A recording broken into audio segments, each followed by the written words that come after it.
ছিলেন আলো আলিয়াজি, ওনাকে আমি করজোড়ে অন্তর থেকে আমি প্রণাম জানাই।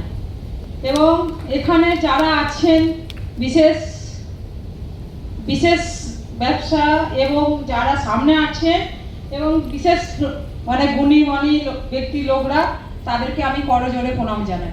এবং সামনে যারা আছেন বয়স্ক, তাদেরকেও আমি প্রণাম জানাই। দেখুন, আমাদের এখানে যে এত মানে যেগুলো ছিল ব্যবসাদারদের এবং এখানকার যা আমাদের জিনিসপত্র ছিল, সমস্ত কিছু কিন্তু আমাদের এখান থেকে চলে যাচ্ছে।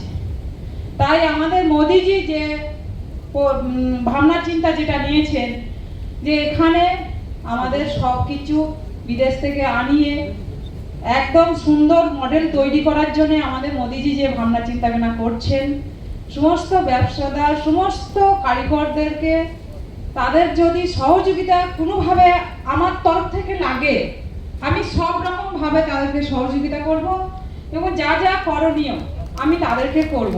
আমাকে যদি আপনারা কোনোভাবে আমাকে যদি মনে করেন যে ওনাকে প্রয়োজন এটা বলার, আমাকে বলবেন, আমি করব। সহযোগিতা করতে আমি সবসময় আছি, সবার পাশে থাকতে আমি খুব ভালোবাসি, সবার সঙ্গে থাকতে আমি খুব ভালোবাসি। এই বলি আমার বক্তব্য শেষ করি।